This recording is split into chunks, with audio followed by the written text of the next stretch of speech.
All right, everybody. Hello. I'm Thomas, and welcome to my channel. I do educational videos. And today we're moving on to the next phase on our study of the reciprocal system of theory, developed by Dewey B. Larson back in the middle to late 20th century, I guess from 1930 until his death in 1990. And we've done a little biographical material, and now we're going to get into, I guess, introductory material. Now, this is really, it's called The Outline of the Deductive Development of the Theory of the Universe of Motion. And that's kind of stated typically Larsonianly, where he is a little bit wordy, and but he's pretty exact or precise. This was actually a talk that he gave in front of the ISIS conference. So that's ISUS, the International Society for a Unified Science. And this was given in August of 1986. And so this is going to give you a good idea of kind of Larson's thinking process, where he's getting this from, where this is coming from. And so it's going to take a few days to get through this, but you'll be able to refer back to this later on and be able to kind of pinpoint where Larson's thinking is, and even where Larson's thinking is going off base, or where you disagree with his deductive development. But first, he puts in a little preface here. We probably won't get too much further than the preface. Hopefully, we'll get into the conceptual development as well. But here we go. We're going to start here with the preface. Ever since, and again, now when I'm pretty much looking at the screen here, I'll be looking down. That pretty much means I'm quoting from him. I'm reading his words exactly. When I start to look at the screen, that means that it's me that's giving a parenthetical comment. I'll try to delineate that, make sure that I make a division between when I'm reading directly from him and when I'm giving my opinion, or when I'm interjecting something, or just trying to clarify something. Okay, so we're starting with the preface. Ever since the dawn of science, the ultimate objective of the theoreticians in the scientific field has been to devise a general physical theory, one in which all physical phenomena are derived from a single set of premises. As expressed by Richard Schlegel of Michigan State University, in a significant sense, the ideal of science is a single set of principles, or perhaps a set of mathematical equations from which all the vast process and structure of nature could be deduced. Up to the present time, now this is back to Larson, up to the present time, all of the many efforts along this line have been fruitless. It has not even been possible to derive the relations in one major physical field from general premises. That is, without making assumptions specifically applicable to that particular field and to that field only. But the development of the reciprocal system of theory has now produced just the kind of a thing that Dr. Schlegel describes, a set of basic postulates whose necessary consequences are sufficient in themselves to describe a complete theoretical universe. More than 90% of the conclusions derived from these postulates are in agreement with concurrent scientific thought and are not contested. Thus, the reciprocal system is not only a general physical theory, it is a general physical theory that, on the basis of present knowledge, is at least 90% correct. It therefore constitutes a significant advance in scientific understanding, irrespective of the judgment that may ultimately be passed upon the remaining 10% of the conclusions derived from the theory. Now, this is me talking. Now, I'm not sure where he's getting this, because he says more than 90% of the conclusions derived from these postulates are in agreement with concurrent scientific thought. And therefore, he says that, well, he includes the parenthetical, on the basis of the present knowledge, the theory is at least 90% correct. So he puts in the caveat, on the basis of the present knowledge, but it is a little bit sticky here, because he says that the conclusions derived from his postulates, 90% of them are in agreement with scientific theory, and then his next argument is that, so therefore, the theory is at least 90% correct on the. But then he said, before that, he says, on the basis of the present knowledge. So he's more or less, he's putting in that caveat, but he's basically saying that if the present knowledge is correct, then my theory is at least 90% correct. But that caveat is very huge. The fact that 90% of his theory agrees with the current scientific thought does not mean that the theory is at least 90% correct. But I understand what his point is. Anyway, so it therefore constitutes a significant advance of scientific understanding, irrespective of the judgment that may ultimately be passed on the remaining 10% of the conclusions derived from the theory. So what he's basically saying, this is back to me again, what he's basically saying is that his theory, when you take his postulates and you derive his theory out of it, 90% of his theory agrees with the current scientific thought anyway. So we're really only, splitting hairs over the last 10%. So his theory, when you derive his theory from his original postulates, 90% of the stuff he comes up with is already like part of the scientific knowledge. So it's not, nearly as radical of a thing as you would think. But eventually he says that, the 10% of the stuff that is altered is usually, I don't know if he says it in this talk here, but it's the 10% that he alters that doesn't agree with current scientific theory is usually in the realm of the very small, the very large, the very fast, and the very slow. So the things that we have trouble measuring because they're so small or so big or so fast or so slow, like something that takes, 10 billion years to do, it's very hard to measure that. Like the half-life of uranium, 238 or something. Or the size of, an electron orbit or something. Or the, wavelength of, of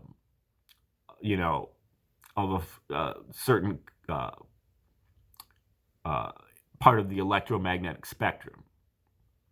So that's the 10% that he's contesting. That it's not like he's doing it himself. He's putting his postulates into place and then letting the machinery of the deductive reasoning go through the processes. So he is kind of doing it himself, but he's really hiding behind this deductive reasoning, really saying that the deductive reasoning is an objective process. So I'm just putting in the postulates and then just letting the deduction roll, which is, he says, is an objective process, and the process itself is spitting out the answers. And 90% of my answers are the same as what the science has already come up with. But those 10% are where the adjustment is made, and usually that is the very slow, the very fast, the very big, and the very small. Okay, back to Larson. Under the circumstances, many individuals are interested in making a critical examination of the development of thought from the fundamental postulates to the various conclusions in order to satisfy themselves that this development is, in fact, purely deductive. This present work has been designed to facilitate such an examination. In the previous publications which introduced the new theoretical system, it was, of course, necessary to devote much of the text to explanation and argument. And even though these works have emphasized the fact that all of the conclusions reached in the theoretical development are derived solely from a determination of the consequences of the postulates, many readers have been unable to follow all of the logical development of the various lines of thought.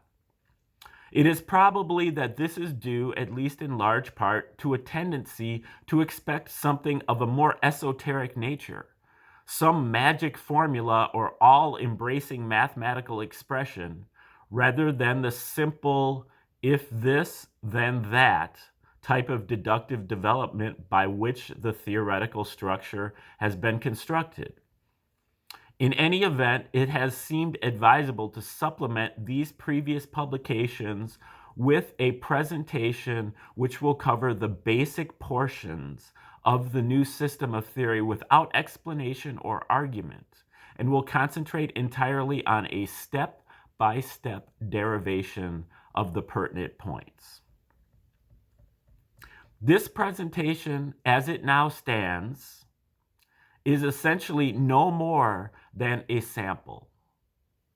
It carries the development of theory forward only a few steps, but even this very modest start toward a determination of the consequences of the postulates already brings us to the point where some of the most important features of the physical universe have been duplicated by the theoretical features that have emerged.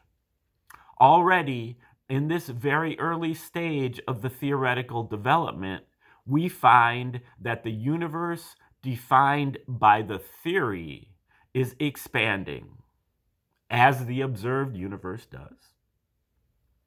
It contains radiation, consisting of individual particles, photons, which travel outward at unit speed, the speed of light, in all directions from various points of emission, followed a wave-like path in full agreement with the properties of radiation as observed. The speed of light and of radiation in general in this universe is constant, irrespective of the reference system, as it is in the observed universe. The theoretical universe contains matter, consisting of individual atoms, as the observed universe does. This matter is subject to gravitation, which acts instantaneously without an intervening medium, and in such a manner that it cannot be screened off or modified in any way. just as gravitation does in the observed universe, although most theorists close their eyes to these facts because they cannot account for them. In this theoretical universe, there are a specific number of different kinds of atoms with different properties.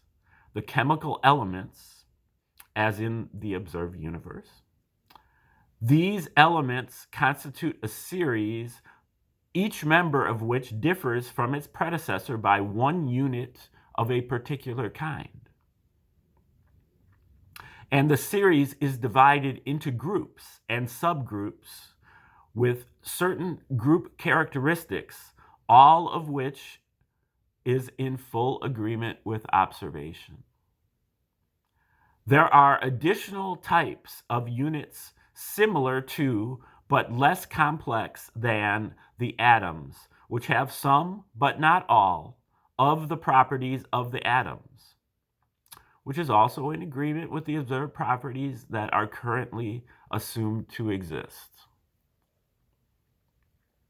In the light of this demonstration of how the major features of a theoretical counterpart of the observed physical universe, radiation, matter, gravitation, the galactic recession, atomic structure, etc., can be derived by a relatively simple logical development of the conclusions that are implicit in the postulates of the theory, it should not be difficult to understand how the theoretical universe can be extended into great detail by further application of the same process of following out the logical implications of the postulates and the conclusions previously derived. Furthermore, it is clear, even at this very early stage of the investigation, that this development is capable of resolving some of the most serious issues facing current science. The manner in which the development of the theoretical structure leads to a unique set of numerical values for each chemical element, a series number, and 3 rotational displacement values, also shows how the mathematical character of the theoretical universe emerges side by side with the qualitative relationships. Obviously, these sets of numbers are the means by which the elements enter into the mathematical aspects of the many physical relations that appear later in the development, and the simple manner in which they are deduced from basic premises should serve as an explanation as to why nothing of a more complex mathematical nature than simple arithmetic is needed in the early stages of the inquiry. The fundamental postulates, together with some comments concerning the interpretation of the language in which they are expressed, are stated in section A. The statements that follow are sequential. That is, each is a necessary consequence of the statements that have preceded it, either in the postulates themselves or in the previous deductions from the postulates. The justification for asserting that each specific conclusion is a necessary consequence of something that preceded this may not always be obvious, but the objective of the present work is to identify the specific items entering into the system of deductions leading from the postulates to the various theoretical conclusions, and to show how each fits into the deductive pattern. Everything which might tend to divert attention from this objective, such as explanation or argument, has therefore been omitted. In any case where the continuity of thought may not be clear, reference should be made to previous publications describing the theory. Okay, now that is the end of the introduction. And from there we go to section A, which is the conceptual fundamentals, and then we finally get to the basic postulates or the basic premises, and then to the deductive development. So we'll get to the conceptual fundamentals starting tomorrow. Now, just one thing I'd like to add, and I just clarify how this is going here. So what he's basically doing is he's going to give you two fundamental postulates, and he's going to use the process of deduction to develop his universe from those postulates. So what he's really doing is he's developing a theoretical universe. And then he's comparing that theoretical universe with the actual universe, or at least the actual universe according to the scientists, what the scientists have come up with. So sometimes his theoretical system is going to spit out, an item. The item is not going to have a label on it. So then he's going to have to take that item and he's going to have to figure out what its counterpart is in the actual universe that the scientists have come up with. Okay, so that's the process. He starts with two fundamental postulates, and then he lets his deductive if this, then that, if this, then that kind of approach go. And then that if this, then that, and then so the that, which is spit out of the system, is then compared with the actual universe to see if there's a correspondence. Okay, so that's how it goes. And so tomorrow, or for the next video, we will be starting with section A of the conceptual fundamentals. Okay, you can donate to me through my Cash App and Venmo in the description. Otherwise, have a great day.